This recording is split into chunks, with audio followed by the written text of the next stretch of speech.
Hi boys, this is Daddy doing a selfie, so it's probably gonna look weird. But I miss reading you stories, so I thought I would read you a story tonight, and then you can listen to it in the morning. Alright? We'll read the story of the two brave firemen. The trouble couldn't have come at a worse time.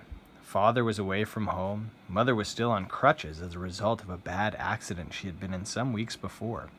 9-year-old David and 6-year-old Gordon were just getting over the measles, and big sister, well, she had left for college that very afternoon. Suddenly, as David looked out of the kitchen window, he saw smoke rising from behind the barn. "Look," he cried to Gordon, "see that smoke? Whatever can be burning there?" Then he remembered that the last thing Big Sister had done before she left was to carry out the hot ashes and dump them on the ash pile. She must have been in such a hurry she had spilled some on the dry grass. "Fire!" he shouted. "Fire!" "What's on fire?" called Mother from the next room, hobbling out on her crutches. "Look, Mama!" cried David. "The grass is on fire near the barn, and the flames are spreading fast. See the smoke? Oh, what can we do?" Poor Mother had never felt so helpless in all her life. Everything she owned was in danger, and yet with her injured foot she could do nothing. "David, run for water, dear. Quick, quick!" "Yes, Mama!" cried David, grabbing 2 pails and running to the stream, which was at least 50 yards away.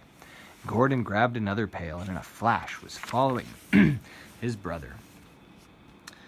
Quickly they filled the pails, hurried back, and poured the water on the burning grass nearest the barn, then back for more water and back again to the fire.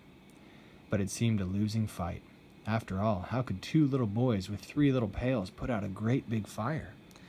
"Keep it away from the gas tank," cried Mother. "See it going that way?"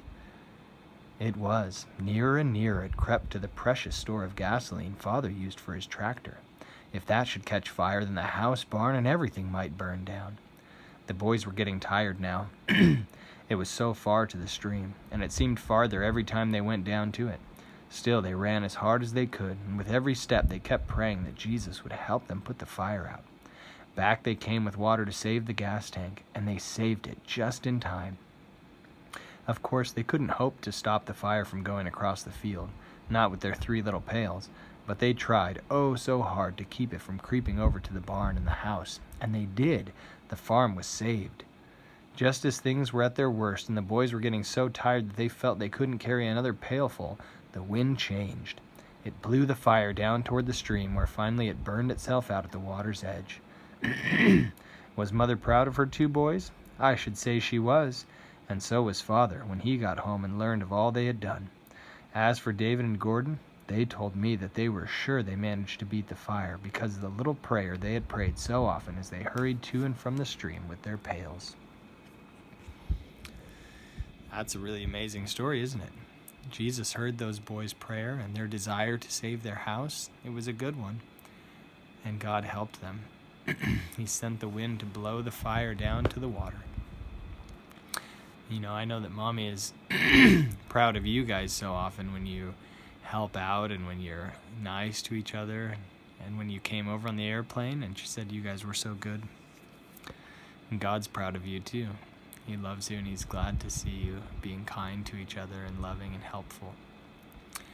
I miss you guys, and soon, not soon enough, I'll be able to read you stories in bed together. Alright? I love you. Talk to you tomorrow. Bye.